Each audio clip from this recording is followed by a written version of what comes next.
My name is Rex Chisholm. I'm director of the Center for Genetic Medicine here at Northwestern University, and I'm really delighted to see such a terrific crowd here for our event this evening.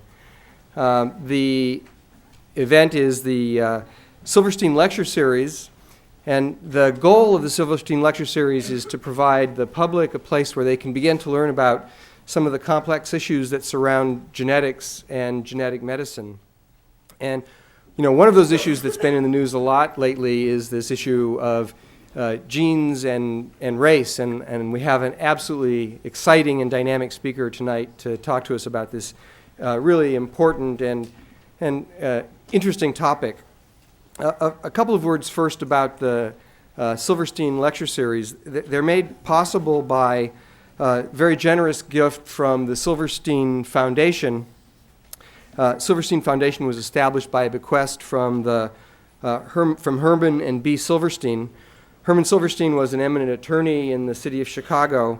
He was president of Mid-American National Bank and then went on to serve on a number of boards here in the city. He was a very generous donor to a variety of organizations here in the city of Chicago, ranging from things like the Art Institute of Chicago, where he helped fund a exhibit on armaments, ranging to funding a waiting room that made it easier for surgical patients and surgical families of people undergoing surgery here at Northwestern Memorial Hospital to pass that difficult time. I should also say that if you like what you hear tonight, and I'm pretty sure you will, that you should be paying attention, because early next year, probably in April or May, we haven't set the dates yet, we're going to have one more event that will focus on the same topic of genes and race and try to see if we can help continue this dialogue that we'll hope will start this evening.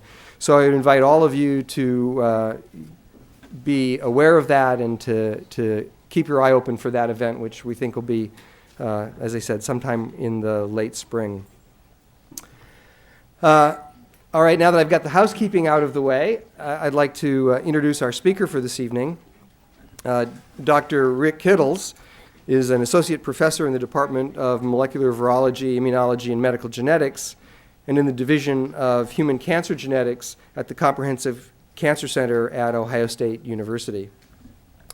Rick was born in Georgia and then went on to do bachelor's work at Rochester Institute of Technology in the Department of Biology, got a master's degree in the Masters of Science program at the State University of New York at Brockport, and then went on to PhD work at George Washington University, where he studied population genetics, systematics and evolution, and biological anthropology.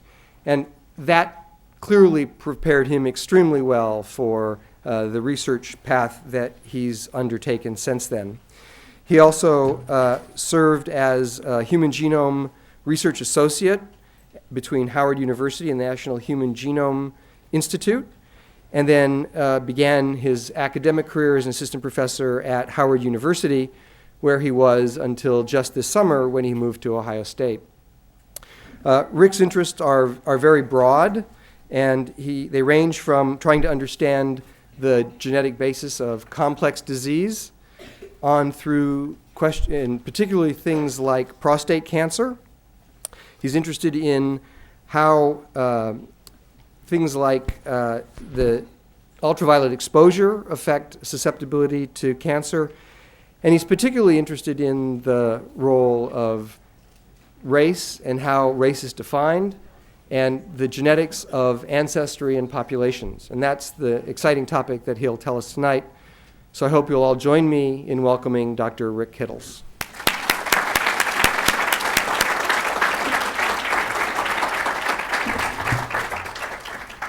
Okay. I'm a geneticist by training. I wear many hats, an anthropologist, and I'm into evolutionary biology, and I see things differently than many geneticists, the traditionally trained geneticists. And so my talk today is sort of eclectic. eclectic. It's a nice word, eclectic. But I have to be honest with you, some of you might get uncomfortable by the end of the hour. You might get a little bit uncomfortable, some of us in this room. But that's okay, because when we talk about race and issues of race, there is a discomfort, especially here in the United States, which is why it's such a problem. It's so problematic, because of the social political history in the United States. And so what I intend to do is talk some about this issue of race, or the lack thereof in terms of the biological significance, but also how genetics is sort of, genomics and technology are now intersecting with these issues, these societal issues, such as group membership, how we define ourselves, how other people define you, and how these biomedical studies are designed, and the relevance of certain types of studies. So it'll be interesting. I don't know, does this sound okay? Yes. It's okay? Okay, great. All right, well, race, genetic ancestry, and disease. A couple years ago, there was this international group of scientists whose goal was to sequence the entire human genome, and in fact, they did that. They sequenced the genome. It was about a little over 3 billion base pairs, these A's, C's, T's, and G's. These chemical bases that represent these letters are situated on these 23 pairs of chromosomes, and we see here 23 pairs. Can we dim this light a little bit? 23 pairs of chromosomes. There's 22 of these autosomes, we call them. And then there's these sex chromosomes, XY. That's what separates men from women, the X and the Y chromosome. Women have 2 X's, men have an X and a Y, right? See that little piece of DNA there, the Y? That's what created so much havoc in the world. That's why I'm a male. I got that Y from my father. But anyway, I'm going to show you some pretty interesting data and show you some more pictures of this Y chromosome a little later. So when we talk about race, race is interesting because for a very long time, even before modern genomics or modern genetics or evolutionary genetic thinking was pronounced or was examined more holistically, there were scientists who said, well, we can categorize different human populations. And so there was this guy named Carl Linnaeus, who was a Swedish botanist, who said, yeah, well, there's different varieties of man, and he came up with this classification scheme, Homo sapien Eurapius. He called it the light and lively. Homo sapien Asiaticus, stern and stingy type. Homo sapien Americanus, tenacious and contented. Homo sapien Afur, these were the Africans, the cunning and slow. I guess he didn't know anything about basketball and football players. But what's interesting is that these were characters of the mind and not necessarily the body. He was characterizing humans based on these mental or personality sort of characteristics, okay? And after Linnaeus came Blumenbach, and so presently Blumenbach's classification scheme is pretty commonly used still today. Blumenbach says, okay, well, we can separate man based on these different varieties of skin color. And still today, people say, I can walk down the street and I can say who's who, mainly based on skin color. So Caucasians is white, Mongolians yellow, Ethiopians black, American red, and Malayan brown. The color scheme, okay? And still today, as I said, people use this, but now we don't use the term Ethiopian for black, it's African now, and Caucasian, some people still use that. Other people say European. Mongolian, I think it's a bad term, but some people, Mongolian, Asian, and Malayan, the Southeast Asians. Very interesting. So why is race problematic? Well, the thrust of this is that race does not fully explain human biological variation. That's important to understand because you can't categorize biological features or genetic features into these racial groups. And there's a social cultural meaning in this colloquial use of the term. And so the social cultural people or the social scientists say we should define race based on the cultural sort of significance. There are different ethnic groups, okay? And race has some meaning in the cultural context. But for the geneticists and many biologists, they aren't necessarily agreeing with that. And so we have this lack of discourse between disciplines. And I think one of the things over the next 5 years, one of the things that's going to happen is that there will be some interaction between these disciplines. You know, the geneticists don't like the social scientists. Social scientists don't like the geneticists or the biologists. You know, we say, oh, the social scientists, that's a soft science. You know, those folks don't know. They didn't take calculus. How, you know. But you'll see by the end of my talk that there is strong social context in what I do. And I think an increase in discourse between the disciplines is going to be useful for dealing with this issue of race. Now, one of the problems is when race is used as a causal genetic variable, it leads to biological determinism. So what does that mean? Like, Tay-Sachs is a Jewish gene. Sickle cell disease is an African disease. So, you know, here you have these genetic variants or diseases that are more common in certain populations are then booted up to represent all of those people in those populations. Not all black people have sickle cell disease. Not all Jews have Tay-Sachs or BRCA1 mutations. Okay, those are genetic variants that may lead to disease that are segregating in families, in communities, and in certain populations, but they don't represent all of those populations. So here comes the intersection with technology. So we have this post-genome sequencing era. We've just finished sequencing the genome, 3.5 billion nucleotides. And we have some implications here, and challenges now in the post-genome sequencing era, such as, first challenge, health disparities. I'm going to talk some about health disparities. What is a health disparity? Maybe it's not necessarily biological, but we need to find out. And so we need to be able to identify certain populations who are at risk or might be more susceptible to certain diseases. And we need to determine if it's biological in etiology or maybe cultural. Maybe instead of health disparities, it's really wealth disparities. So I'm going to show you some data on that. The whole issue of group definition and membership, very important issue. People want to know about their family history. People want to know about their ancestry. And so we now have this genetic technology that allows us to delve deeper and determine some genetic ancestry that you may not necessarily know you have. The last two are very important, and this is sort of what, as a geneticist, a human geneticist that looks at complex diseases, I am very interested in these questions. What is the level of sequence variation that's found within and between human populations? We know very little about the extent of genetic variation. We know for certain populations, but there's an enormous amount of different human populations that we know very, very little about. And then the most significant question, or the most significant challenge, how does this variation contribute to variation and susceptibility to complex disease, such as prostate cancer and hypertension? You know, we know that variation may contribute, but how much of that variation contributes? So my talk, I'm going to explain something about what we know about genetic variation and how it's structured.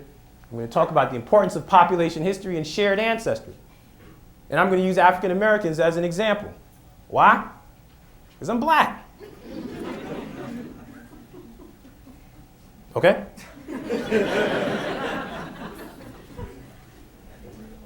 Thank you. I'm going to talk about using self-described ancestry as a proxy for shared genetic and environmental factors. I'm going to talk about the pros and cons of that. The usefulness of using race, or not necessarily race, but self-described ethnicity as a proxy, and then some of the pitfalls and problems when using that. And I'm going to use some genetic studies as examples. I'm going to talk some about genetic ancestry, skin color, which I'm very interested in, and prostate cancer. I think skin color is interesting because when I was in high school, in a lot of my classes, I was the only black student. And so I would look around the class and see people with different, they didn't have different, it was pretty homogeneous, but I was the only one with different skin color and hair. I had hair back then, so they had different hair and eye color. And I always wondered what was contributing to those differences. And so now it's come full circle where I'm actually looking at the genetics of skin color. But this is a Venn diagram showing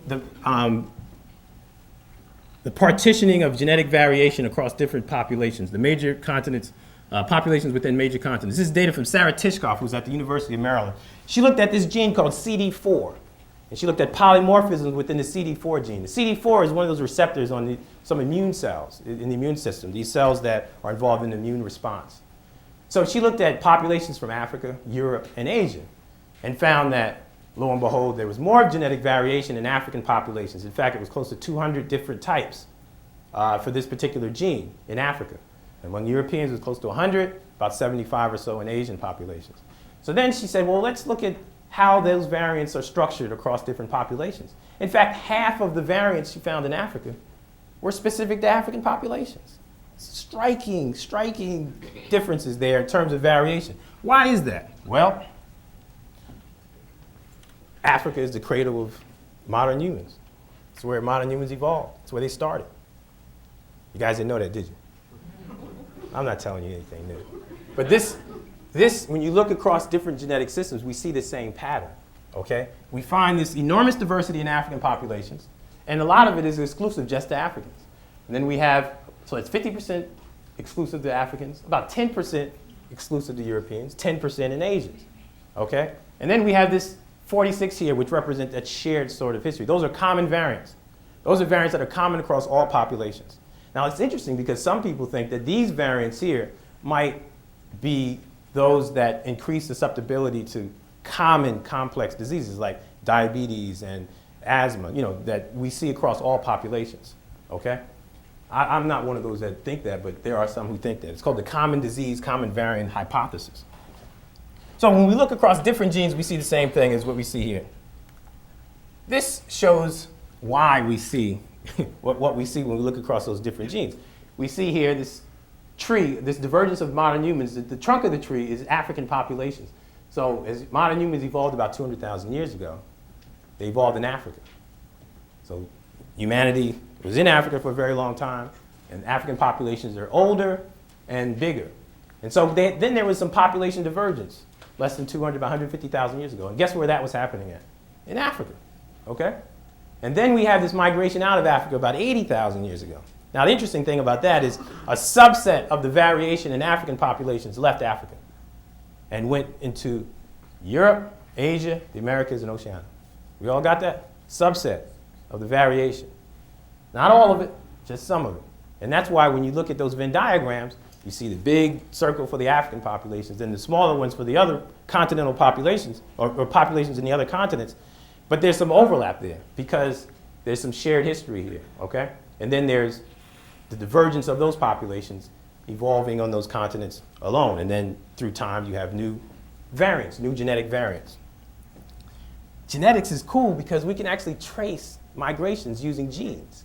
We can trace the history of humanity out of Africa 100,000 years ago into the Middle East 80,000 years ago, throughout Asia, Southeast Asia, and to Europe 40,000 years ago. And then across the Bering Straits, 15, some people say 12,000, let's just say 20,000 years ago, into the Americas. And we can actually look at particular genetic variants that are common in those regions, those geographic regions, okay?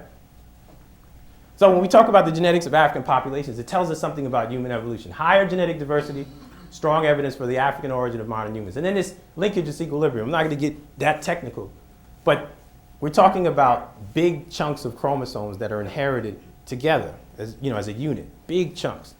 In African populations, there's less of that because they've been around longer. There's more time to chop it up, recombine, that's what they call it, recombination. But for the older the more recent populations, you have these big chunks of these chromosomes. And since there's less LD, that means they were older and they had a larger population size. Also, African populations are highly subdivided, meaning the continent, that dark continent, they call it the dark continent. The dark continent.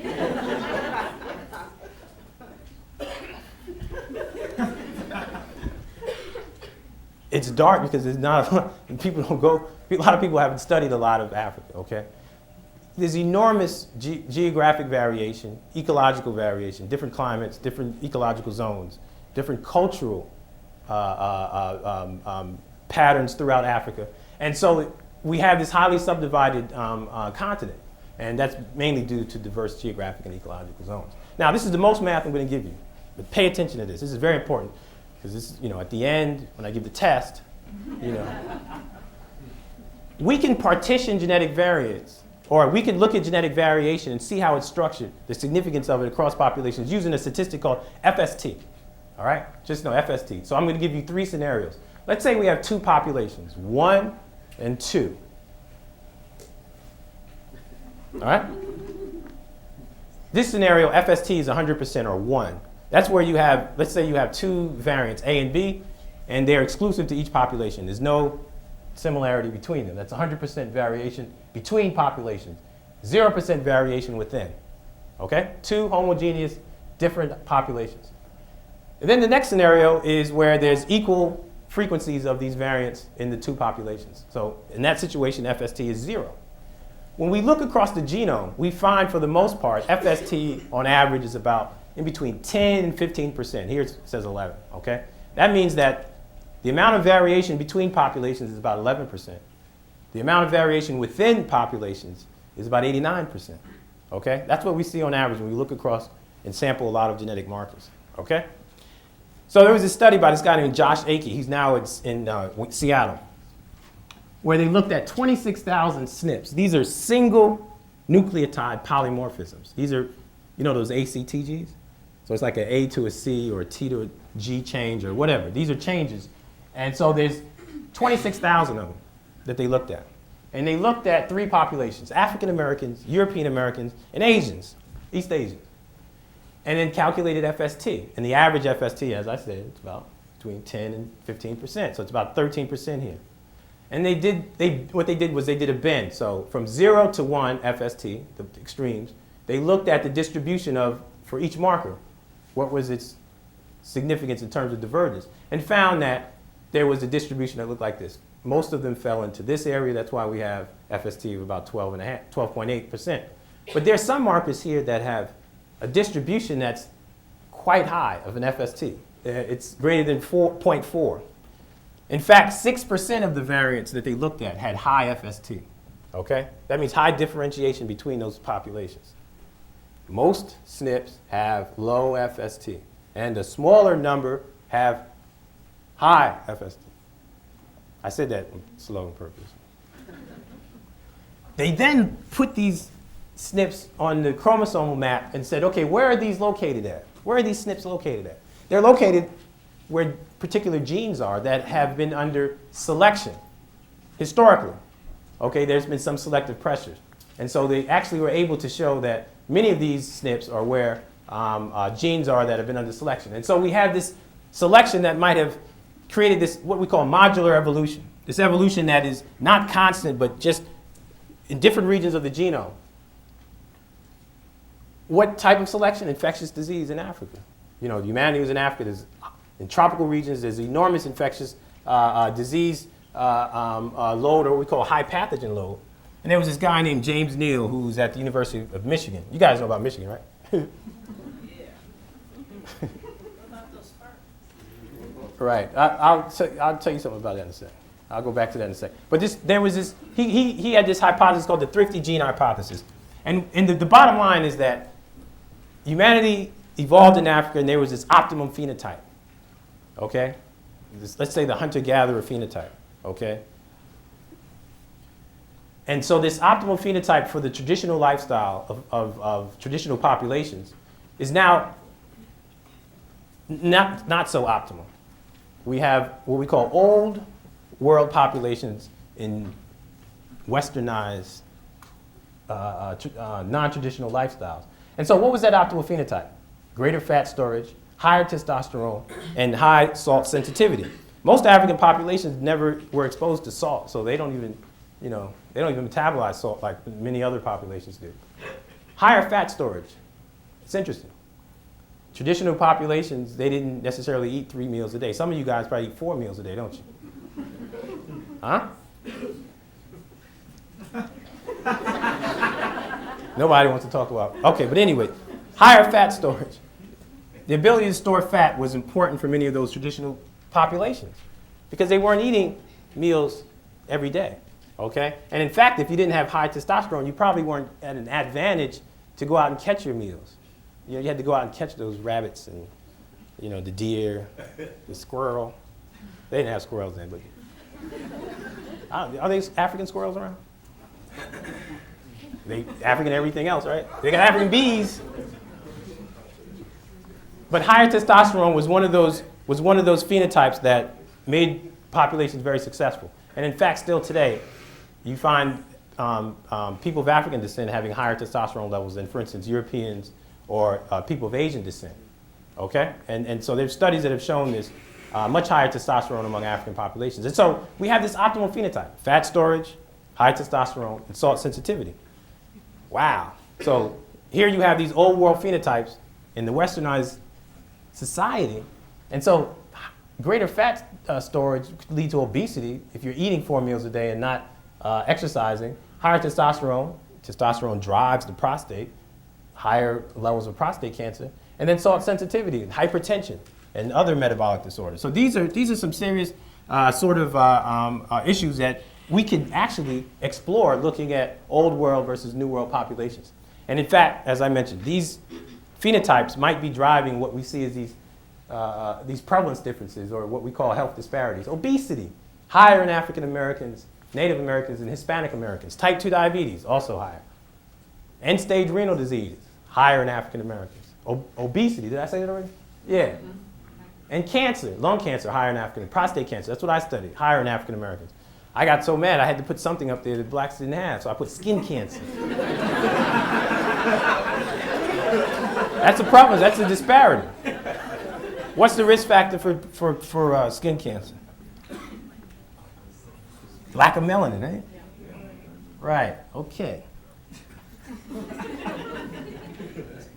Geneticists and genetic epidemiologists, and a lot of people who look at, who do disease studies use race as a proxy for something. They say, okay, well, let's categorize these people based on some shared biology or genotype and some shared environment, okay? The issue is, the problem with this is you can't tease out the biology from the environment when you do that. So you say, okay, well, let's design a study, look at asthma. We're gonna have blacks, we're gonna have whites in our study, we're gonna have Hispanics in our study, okay? You say, okay, well, we're gonna recruit in this community, we're gonna ask the participants, what race are you? And they're gonna say, I'm African American. And they may have color, they may have color, skin color, And you're hoping that there's some shared environmental sort of aspect to that being African American.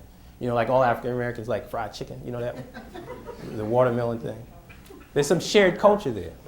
Huh? That's what you're assuming, aren't you? You guys are rough today, man. Jesus Christ. I'm going to show you why that's problematic, using race as a proxy for some shared biology and shared environment. In the United States, we have this convergence of diverse ancestries from different cultures and societies that are now here in the US. So we have this sampling of global diversity. We have these indigenous North Americans. The guys that were here before anybody else? Those guys. We have Europeans, we have Western Central Africans, and we have East Asians. And so we have this new continuum of variation that is established through admixture. The US is a melting pot. We have this continuum of variation. You guys agree? Right? It is a melting pot, okay? However, in the United States, it's still, whether it is a melting pot or not, the issue is still black or white, okay? It's highly polarized social political history. And it's predicated on issues such as slavery and segregation, anti-miscegenation, and the one-drop rule. Now, the one-drop rule is very interesting, very, very interesting. I'm going to talk about that a little more in a second, but the anti-miscegenation laws are fascinating because a lot of those started in South Carolina. And South Carolina was always one of the vanguards in terms of, during the period of slavery. They were the ones that just, they dealt with issues head on. South Carolina was very, not only corrupt, but it was just very, very antagonistic, and there's a lot of, that's really, you talk about the Wild West, you talk about wild South Carolina. In the Low Country in particular, many of the slaveholders,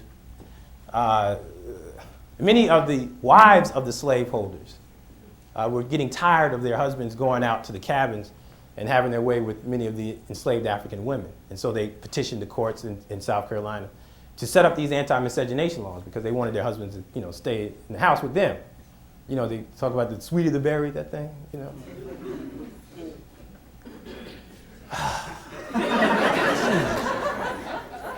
So they set up those anti-miscegenation laws. Set them up so that, the women, they started the whole petition. But then there were issues such as what to do with many of those children that were of mixed ancestries. And then there was money and property issues that had to be established. And so what came out of it? The one-drop rule, or the rule of hypo-descent, also started in South Carolina and then spread throughout the South and the rest of the United States. That rule says if a person has at least one African ancestor, a person of African descent in their family line, they are considered what? Black. Well, back then it was, Negro, and it was even worse than that. But that's what that meant. And it started in South Carolina during the period of slavery, and then it expanded out from that. And it became so entrenched in society that even African Americans or blacks accepted the rule and started using it. And so today, Holly Berry can come in, walk in right now. She can come right in. And she'll say, yeah, I'm black. And we'll say, yeah, you are, right? Have a seat. She can sit right there. But we know that 50% of her genes come from Europe. Isn't her mother is European descent? 50% of her genes come from Europe, and 50% come from Africa. Or we believe 50%. So it might be at least 50% of her genes are from Europe, because her father could be mixed, right? Wesley Snipes can come in. We'll say, yeah, we were black. And so we have those, and everybody in between. Okay? So the one-drop rule really has increased the amount of genetic heterogeneity or biological diversity in the African American population. That's significant. That's not something, I'm not just saying this, I'm not a historian. I'm just telling you genetically how society has impacted on the genetics. Did I say that right? I'm telling you how society has impacted on the genetics of the African American population. That's very important. We're going to come back to this in a second. But the one-drop rule has increased the amount of genetic diversity in the African American population. Think about it. There's enormous physical variation. Some African Americans say, oh, I have good hair. I got some Native American in me. Yeah, uh-huh. The one-drop rule is interesting. Bam!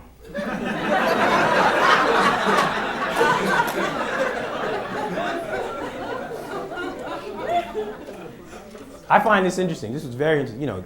He gave us liberty in the pursuit of happiness. The radical mind. He was radical, all right. This guy, this is not anything new. I'm going back to Thomas Jefferson for a reason, okay? And it didn't start with him, and it definitely didn't end with him. And he was radical. He actually wrote that we hold these truths to be what? Self-evident, that all men, except women, all men are created equal, except my slaves. Okay? He didn't put that in there was no clause there, but that's what he meant. People say, well, what this guy, he wrote some major works that, that have been the foundation in which this country has been built on. But you got to think about, what did he mean? He meant all white men are created equal. And then he went back to home and, hooked up with Sally and, And still today they're fighting, these families are fighting. They just want a piece of the Jefferson. But the bottom line is this, I call it the Jefferson effect. Didn't start with him, okay? So because of Thomas Jefferson, when we look at the genetic features of the African American population, it's high genetic heterogeneity, high genetic variation. Genetic variation, a lot, it's high. Why? Because of the antiquity of being African. I told you African populations are diverse because they've been around longest. All right? They're large in size, different ecological zones. There's a lot of genetic diversity in Africa. And also admixture to some extent with non-African populations, European Americans, Native Americans to some extent. And the pattern of variation differs geographically. And so we have high levels of population stratification that could mess up any genetic association study that you're trying to do. I'm going to show you some data. I'm just not going to talk about it anymore. I'm just going to show you. When we talk about the antiquity of being African, we're talking about from northern Senegal to southern Angola and all this in between. And about 5% of enslaved Africans came from East Africa.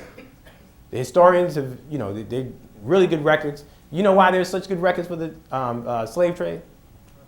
Because there was money. You keep good records when you're making money, don't you? Or at least you should.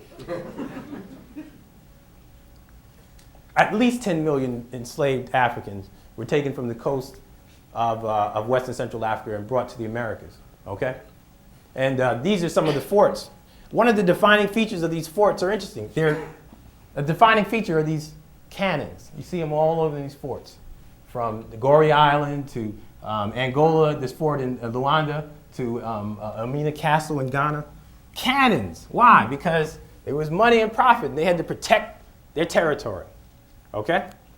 So what could be some of the biological or genetic consequences of this Middle Passage experience? Let's think about it. A ship, maybe even smaller than this room, containing double the amount of people in this room, packed, set on a trek from West and Central Africa that took 3 months to cross the Atlantic. 3 months. Imagine being locked in this room for 3 months. You know, some of you gotta go to the bathroom right now, right? The doors are shut, they're locked, you can't go nowhere. You're locked to your seat. 3 months. In a week, there'd be a significant number of you guys not here anymore. Your body might be here, but your spirit would be gone. So you see what I'm saying? So 3 months trek, very little water, very little food. It was high mortality rates. Some historians think that, you know, range the mortality rate to be between 15 and 30-some%. That's a lot. Let's just say 20% of y'all are gone. That's like this whole section here. Let's say this whole section here, you guys just weren't able to retain water as good as the rest of these guys. Or there was a bout of cholera or dysentery, and it just wiped you out. But these guys had some genetic polymorphisms that protected them against that bacteria. All right? That's a lot of what happened on these ships. These epidemics wiped out significant numbers of people. And so that might have actually contributed to what we see today when we talk about these health disparities. Hypertension, water retention, or salt sensitivity, obesity, prostate cancer. All of these could be a result or the consequence of the Middle Passage experience. There are people looking at it. There's no strong evidence for or against it, but it's something that people need to look at. Now, are these genetic or not? Or are they a result of systematic racism and poverty? We're talking about the effects of racism that could wipe out generations of people.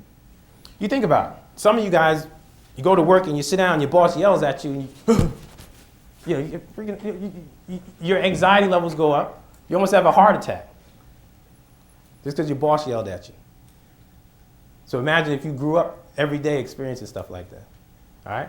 How that would affect your health.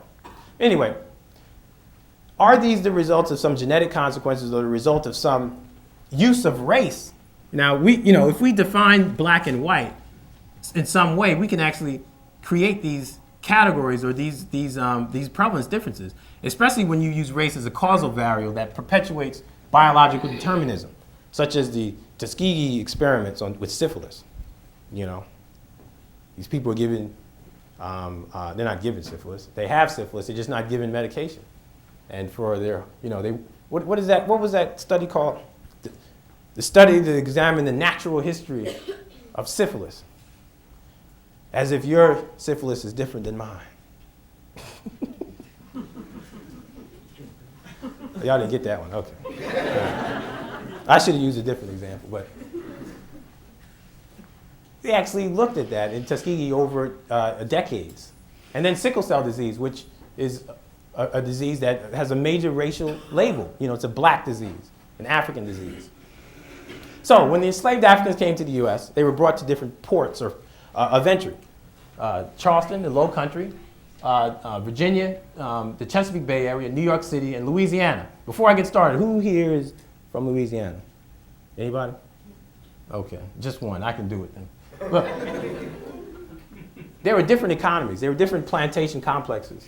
And in New York City, there wasn't even plantation complexes. Many of them were just servants, domestic servants, many of the enslaved Africans. But in the Low Country, they wanted enslaved Africans who knew how to grow rice. And so a lot of Africans from the Grain Coast were brought here. A lot of Ghanaians were brought to Virginia area because of malaria was high. It was very swampy. When you grow tobacco, it's a lot of water.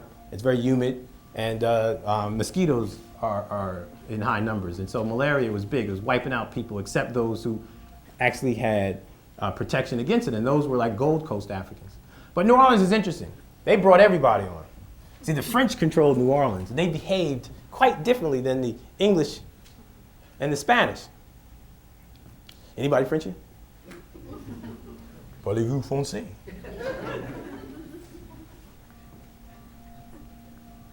While the Brits and the Spanish, set up these systems like miscegenation laws and these rules against whites and blacks mixing, the French actually encouraged it. So much so that they had these social balls called placage or something like that. And so they'd come in, and when these young white men got of age, they'd come into these balls, and they'd be enslaved African women all around, and they'd pick and choose who they wanted to sleep with. And in some cases, they actually negotiated with the woman's mother, and where if a child is born, you will send him to France and educate him, and blah, blah, blah, blah, blah. And that's why here we see a quite different signature of admixture in Louisiana than we do, especially in the rural South, like Georgia, South Carolina. Quite different signature. I'm going to show you some data. African Americans went up north for better jobs in the early 1900s.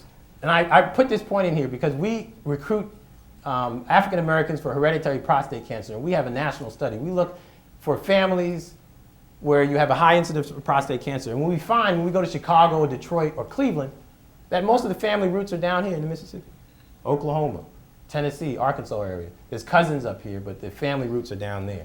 And that's because of the migration up north. But for the most part, African Americans are pretty much where they were brought. The Crescent States in the South, this is the last census. This is where you find at least 50% or more African Americans. Look at the Mississippi River. Huh? See that? That's Chicago, Detroit. Look at that dot there in central Pennsylvania. That's an all-black township, part of the Underground Railroad. Still black today. It's called Mount Union. Anybody know about Mount Union? Yep. Who said that? Pennsylvania. Oh, okay. It was black. You don't see many black folk out here.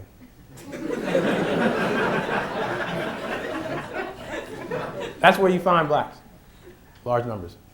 Hispanics. This is the last census also. This is where you find Hispanics. Blacks, Hispanics, blacks, Hispanics, blacks, Hispanics, blacks, Hispanics. What's the dividing line? Texas. Well, what's interesting is that Hispanics are just as diverse as African Americans. Why? Because it's just these people just speak Spanish. That's all. They have completely diverse, quite distinct and different ancestries. So here, in New Mexico, Texas, Southern California, these Hispanics are quite different than the Hispanics here in Miami or in New York City. These have strong Native American and Spanish ancestry. These Hispanics in Miami, Puerto Ricans and Cubans, quite different. J-Lo. That's all I gotta say. Well, for those who don't know what I'm saying, they have African ancestry, okay? Much more so than these guys here, but they're all clumped in as Hispanic. So if you want to go ahead and create a study, design a study, say I'm going to look at asthma among the Hispanic populations, you better make sure you define your Hispanic populations well. Just because they speak Spanish doesn't mean that they share similar genetic ancestry. This is interesting. The last census, they actually said you don't have to be white or black. This is the first time. You can be of mixed race. So, who got excited? Tiger Woods got excited. This is that new way of thinking. Now, you got to understand, African Americans, for the most part, accepted the one-drop rule. And that's why we're so diverse as a population. We're what I call a macro-ethnic group, okay? We share a certain cultural significance, but we have diverse biological ancestries. So anyway, we find people of mixed ancestry, large numbers out west. This is where black folk are. How come these guys aren't saying they're mixed? Huh? Don't take this the wrong way, but I see this as the old blacks and the new blacks. All right, the Tiger Woods thing. And then you can define yourself however you want to. I think it's important that you define yourself. Don't leave it to me. I'll do it, but don't, This is interesting. This is Oklahoma. So there's African Americans here. There's some black freedmen townships. I'm going to show you some data from that. when you ask, these are black towns, and you go to these people and you say, what are you? They'll say, I'm black and I'm Native American. They don't want to be called African American. They want to be called black Indians. That's what they say, black Indians. To be a Native American is very important to them. Now, there's some Native American ancestry in these African Americans over here, but it's not that significant to them. Why is that? Because of the context in which they live. There's land here, land rights, oil rights, all kind of rights that black folk don't get over here. So it's important for them to define themselves as black Indians. I don't even like the term Indian, but they say I'm a black Indian, okay? They're part of that Trail of Tears from Seminoles when they went out and they were incorporated in those 5 major Native American tribes. Now, how did black folk get into the Seminole tribe? Well, they were enslaved Africans that went into the wilderness of Florida and escaped and became incorporated socially, for the most part, into these Native American groups. Okay, so somebody's great-great-grandfather became socially accepted into the Seminoles, and then now they're in Oklahoma, a descendant of this person, and they swear before Congress that they are of Indian blood. When we look at the genetics, it doesn't necessarily say that. And so we have this now, we have to reconcile this. We have to reconcile that socially you might have been incorporated into this, but biologically there's no bloodline or there's no genetic connection. So who's black, who's African? It depends on where you are. In the US, it's quite different than Brazil. In the US, legally and socially defined by this one-drop rule, a rule of hypodescent. However, now we have these genetic markers. These genetic markers are very interesting because they allow us to infer ancestry. Remember I showed you that distribution with those SNPs? The tail of that distribution represent markers that are informative for ancestry because they're common in different continents. Like, for instance, this, what we call Duffy null, FY null. It's fixed in West Africa. This is the green. The green bars represent West African populations. It's fixed, 100%. And it's quite rare in Europe. Britain, Germany, and European Americans, it's rare. So that's a highly informative marker. For the most part, if you look at somebody of West African descent, you'll see this marker. And then these are African Americans, so you see they're intermediate between these two. The yellow represent African Americans. Green and West Africans, African Americans, and then here's European Americans. So we look for markers like that in the genome. There's about 6% of all the SNPs, or like 5 or 6% are like that. And we call them ancestry informative markers. And so when we look at like 200 of these, statistically we have a lot of power to infer continental ancestry. Not, particular groups within those continents, but just continental ancestry. And so this is a program where we looked at some aims, some ancestry informative markers. And it's a Bayesian algorithm that determines individual ancestry. And so we go from 0 to 100%. And these are, across this line, it represent individuals. So what we did was we looked at these markers, like Duffy null, and looked at some West Africans from Cameroon. And we found that for the most part, these guys had about at least 95, 98% West African ancestry. That's why it's all red here. You see that?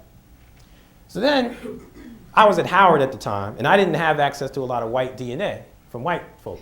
So I called my buddies up in Baltimore. See, that's what they do. They call me for the black DNA, and I call them for the white DNA. But now I'm in Ohio, so I can get, So I called my buddies at Hopkins. I said, can you give me a tray of DNA from European Americans?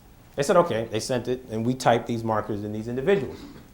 Lo and behold, there's about 8 people here with significant African ancestry, represented by the red here. See, green represents percent European ancestry, red is African. So there were some 8 people on that tray of DNA that had greater than 95% African ancestry. So I called up my buddy. I said, I thought you sent me a tray of whites. That doesn't. He said, I did. I said, well, can you check? And he went back. He said, oh, man, there were 8 blacks on there. We just throw them in there because, we don't have many, so we just throw them in there with the whites. And so I kept this here just to show you guys that these markers are quite informative. And they allowed us to trace back and say, look, you didn't give us European Americans, 100% are European Americans. In fact, there were a significant number that were of African descent. And had we have not done this, we would have, in our studies, counted them as whites. But what's the most significant thing here is that when we looked at African Americans from DC, look at the amount of heterogeneity that's there. These are folk who say that they're black. This is not me saying you're black. They self-identified as African American. Look at the level of heterogeneity. There's some people that have almost 100% African ancestry, and there's some people who have almost 100% European ancestry. Enormous genetic heterogeneity. All right? So some of them could be like Halle Berry. I keep throwing her name in. Halle Berry. And others could be like me, 100% Mandinka. Okay? So then we went and started cataloging different African American communities across the US. We did this in collaboration with Mark Schreiber at Penn State.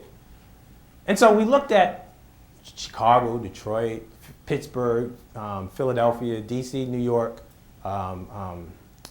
Delaware, and in the South. And we found, for the most part, this is a map showing the percent European ancestry among African Americans. So it's about 20% up north in the African American populations.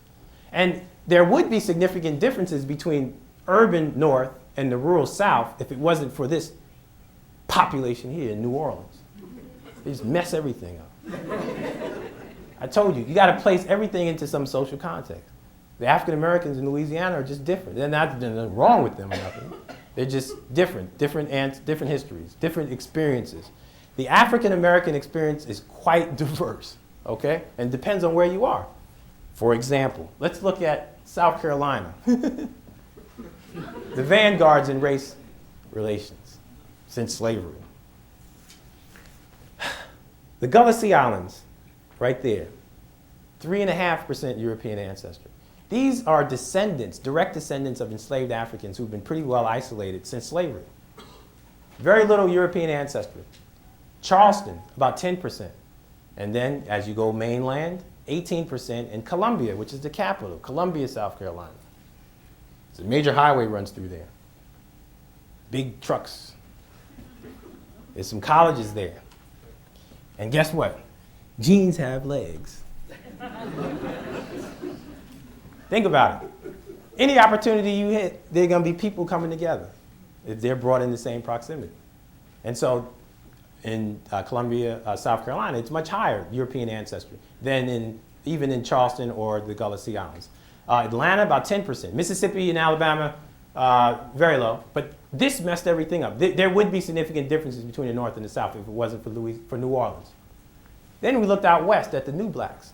I say new blacks because socially, it's more acceptable for whites and blacks to hold hands and walk down the street in California and Washington State than it is in Mississippi and Alabama. Right? Can we agree on that one?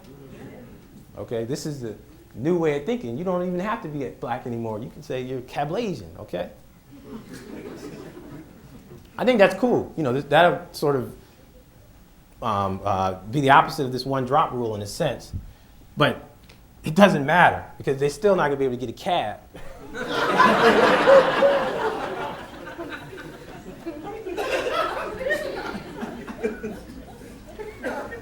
This is what we call a triangular plot. And what we did was we plotted the individual ancestry using these ancestry informative markers for about 220 African Americans from DC and about 200 whites or European Americans from State College. And the dark spots are the African Americans, the open circles are the European Americans. And so this is the distribution that we see. This would be 100% West African, 100% European, 100% Native American, okay? Based on the markers. So we see it's quite diverse there in terms of the spread of ancestry. But look here, I bring your attention to the red box. There are some African Americans who say they're African American, who genetically are just as European or more so than some Europeans in terms of their genetic ancestry. Now, why would that be? Well, because that's Halle Berry. No, let me stop. I like to kid with that, but I'll explain something in a second why I keep saying that. But this is important because what does that say? There's no line that divides black and white. Genetically, you know, there's this blurry. You can create a line if you want, but there's no real, you know, strict separation here between white and black. And I find this to be quite interesting. So if you include these people in your genetic study, and base it on just because they said they're black or they said they're white, you're going to create a lot of confusion when you do your analyses. All right? These are Hispanics from St. Louis Valley. My postdoc, Carolina Bonicia, she did this, where she looked at ancestry informative markers that allow in these St. Louis Valley Hispanics. These are Hispanics. And look at the distribution, European to Native American. Very little West African ancestry. You guys got that? Now, she then went and did the J-Lo crew. Puerto Ricans. Look at the distribution. Very little Native American, more European, West African ancestry. Some of them were 100%. Quite different than Hispanics from St. Louis Valley, Colorado. Just as diverse. And it's because of what we know about the experience of slavery on those islands in Cuba and Puerto Rico. Significant islands or participation in the transatlantic slave trade.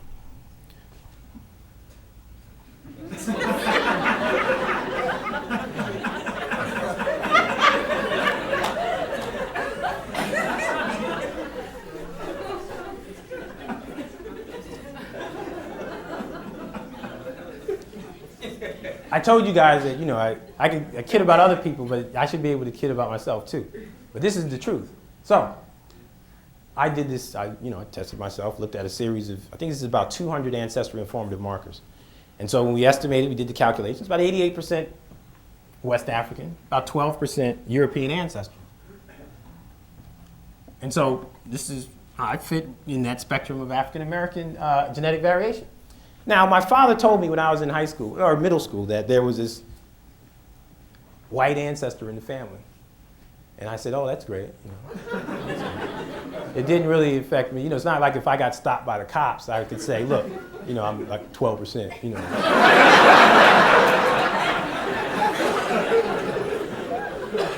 This is my buddy Mark Shriver. He looks white, right? White, average white guy. 68% European, 16% West African, 16% Native American.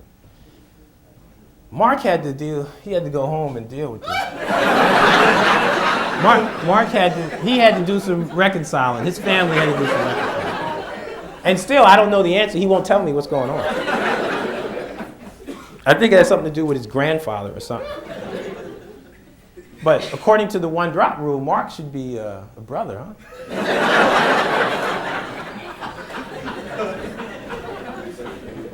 And it's okay with him because he knows he can get a cab. You see what I'm saying? It's all right. You call him a brother if you want, but in society, it's different. It's, just on the skin color. So, what do we know about particular loci between Mark and I? Who has that Duffy, the one that's fixed in West Africa, 100% in West Africa? Who has the different mitochondrial DNA, which is maternally inherited, and Y chromosome, which is paternally inherited? Well, I don't have any copy. I didn't get one from my mother, that Duffy no. I didn't get one from my father. So on both sides of my family, there was some admixture. And I was pretty upset about that. Because I was 100% Mandingo, It's crushed. But I do have West African mitochondrial DNA. In fact, it's common among the Hausa in Nigeria, northern Nigeria. But I had a European Y chromosome. And I kind of figured that out because my father said, your great-great-great-grandfather was white. And I said, okay, great, that's great. Like I said, it didn't have any impact because as a black male living in the United States, when I walk down the street, I am black and a threat for the most part. Even though I'm not a big guy, women clutch their purses,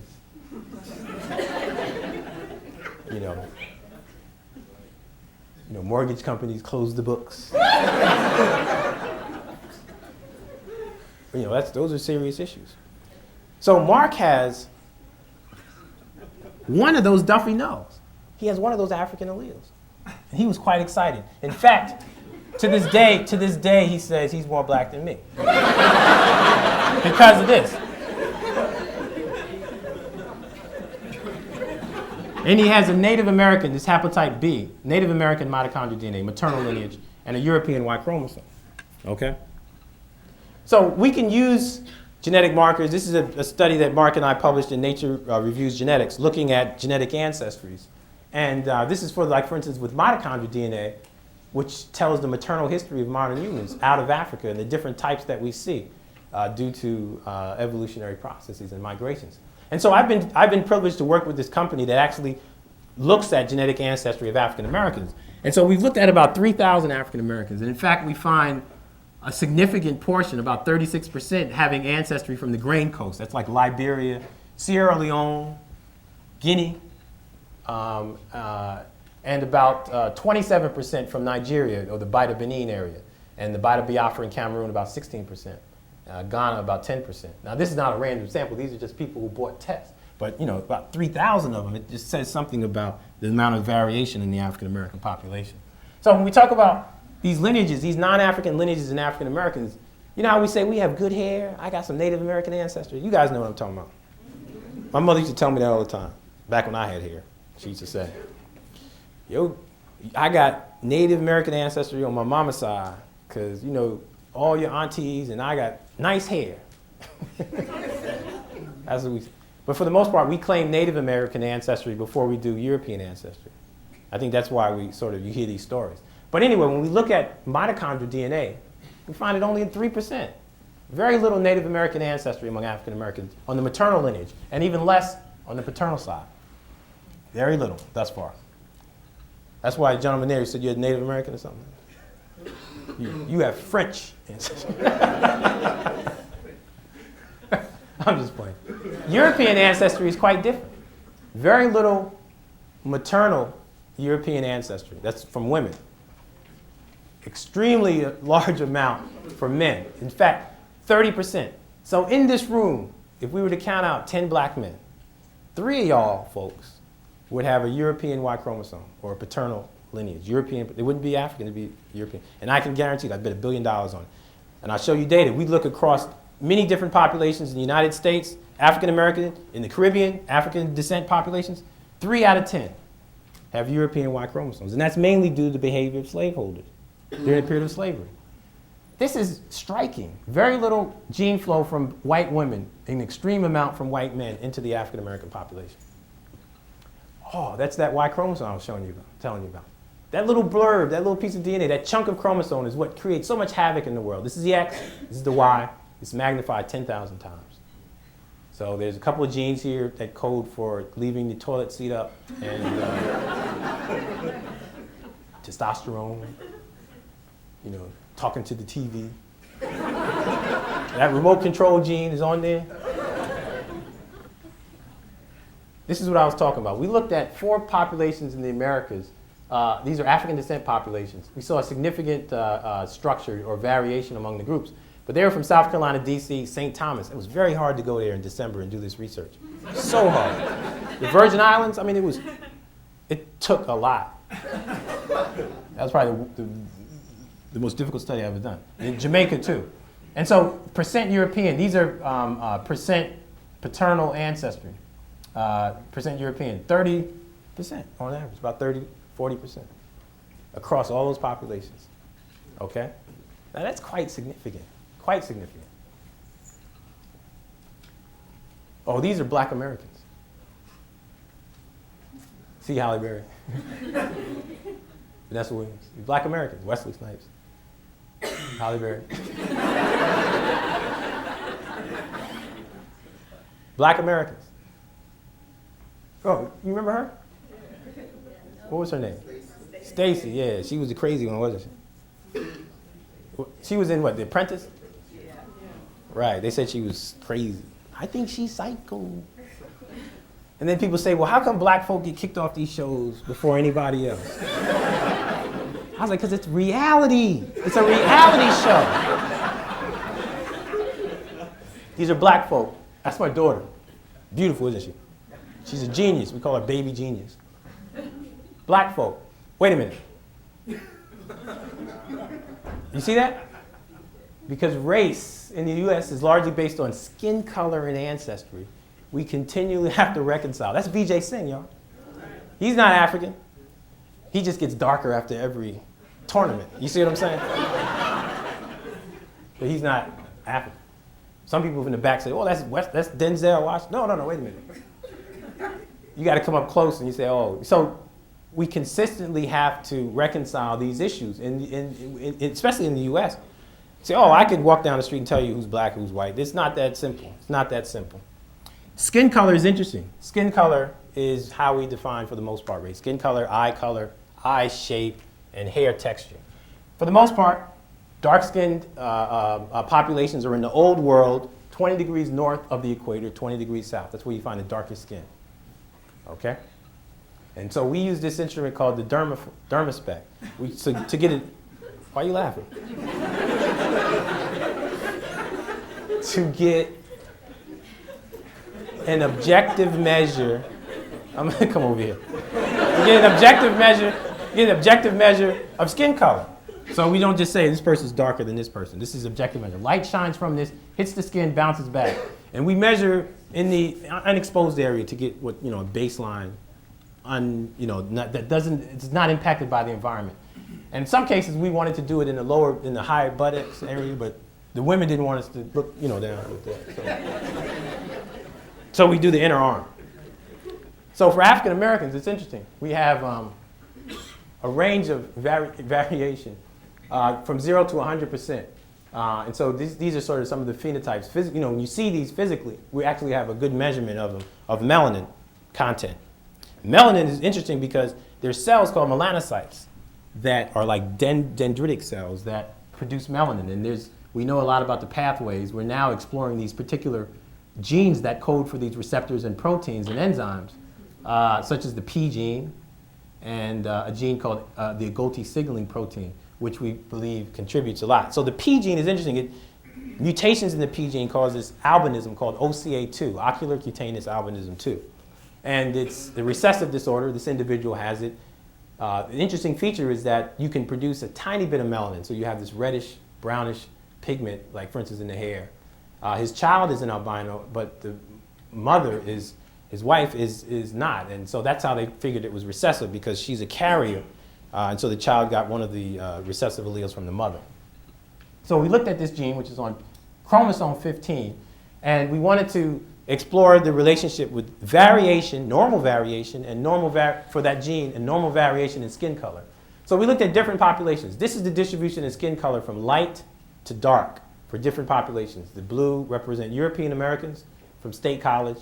The black here represent African Americans.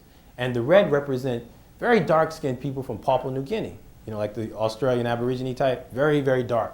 In fact, they're darker than the darkest folks we saw in DC. There was significant overlap, but they still, the distribution was more, they were more darker than the darkest African Americans.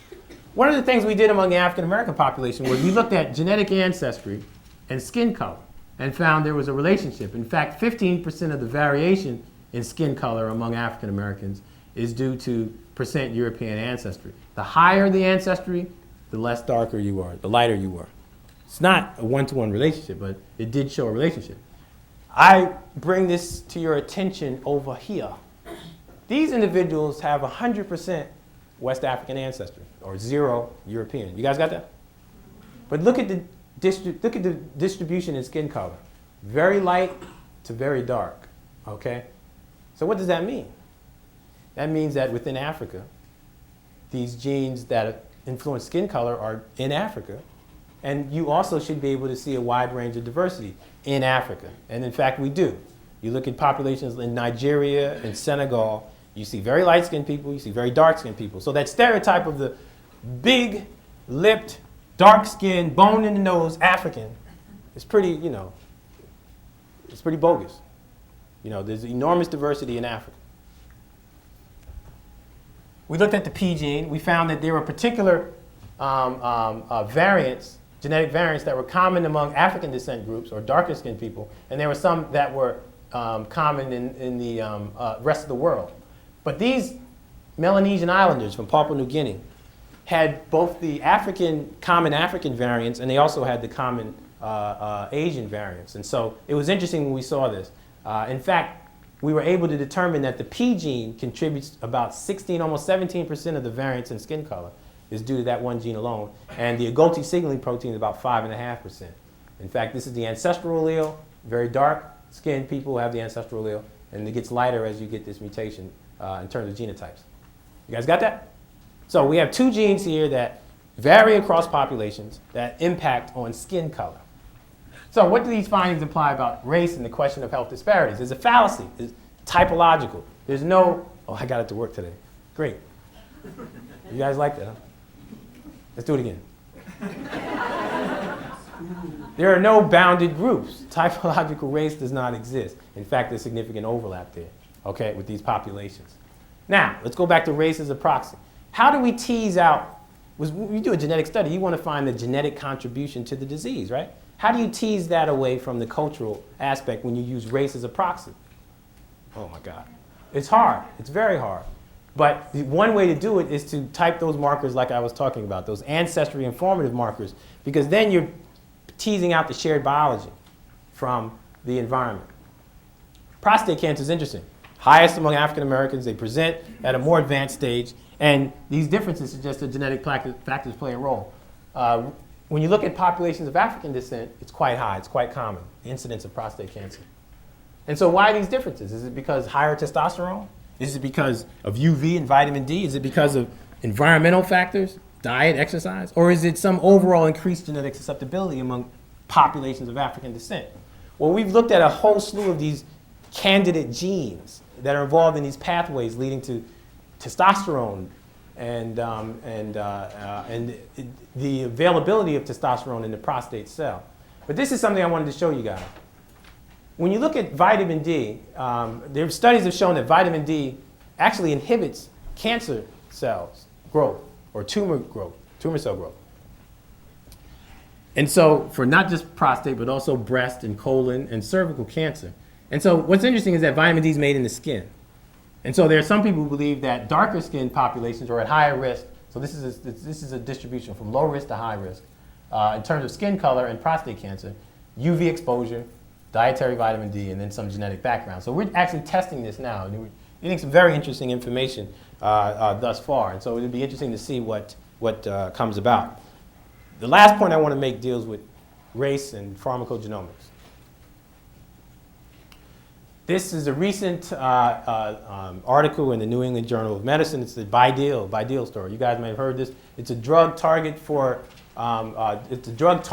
blacks with heart failure.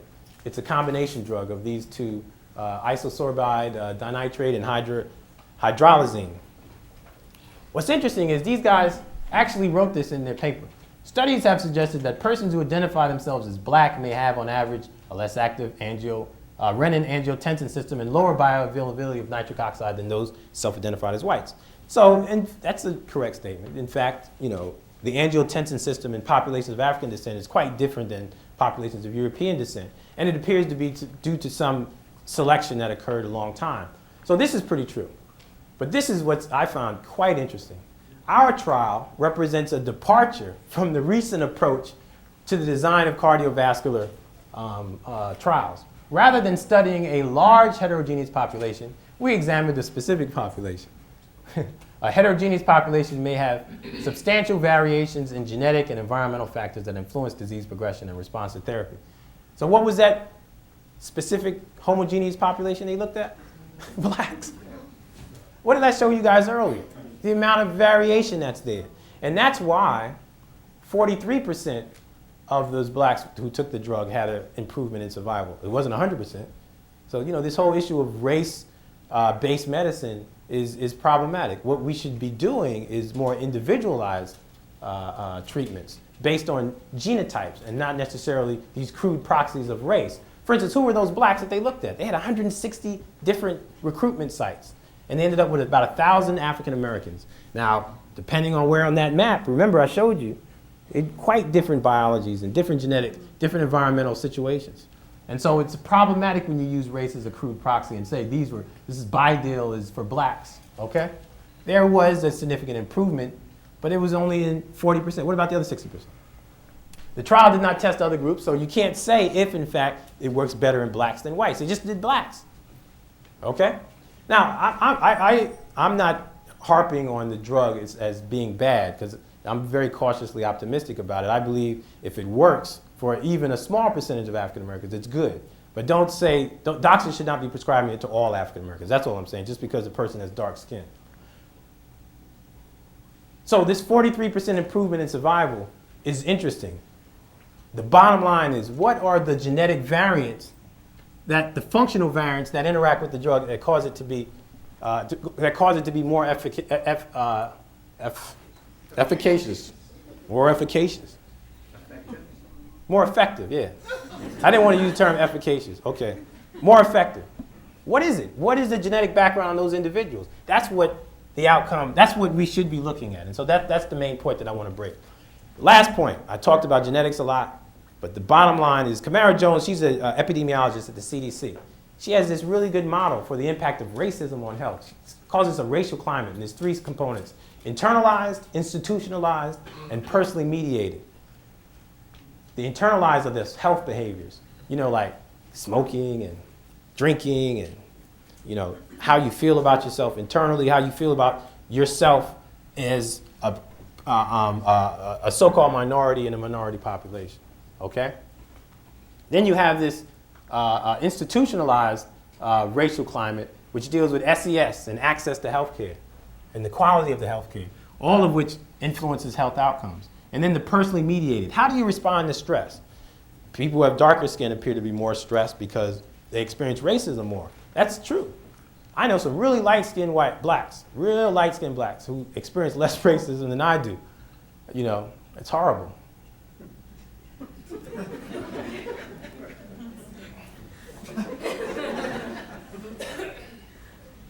This is data from the Pew. And I get upset when I see this. These are Hispanics. This is median net worth of households by race and ethnicity. Hispanics, blacks, whites. Enormous range there, difference there.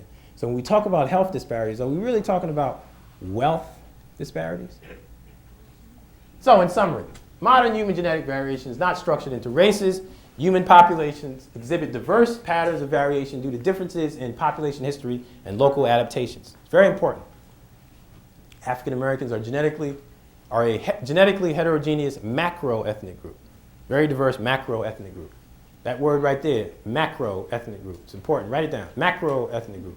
With diverse ancestries and continental U.S. experiences, historically classified by the one-drop rule, they exhibit significant substructure within the population. We need to take genetic ancestry into account in our biomedical studies, study designs. So self-identified race alone is not going to help us. In fact, it will be a confounder based on, you think about that pattern of variation among those African Americans. And it's not just genetic heterogeneity, it's also social SES heterogeneity. We need to figure out the effects of race and skin color and racism on health. And that's what Camara Jones is working on at the CDC, and I find that quite interesting. And also explore the physiological challenges when old world populations adapt westernized lifestyles. And I'd like to thank all my collaborators.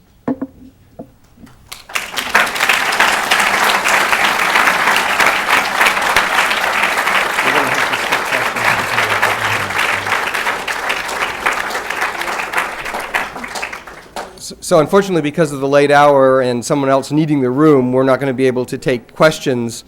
But I want to thank you all for coming this evening, and help me thank Rick again for, I think, a really stellar performance.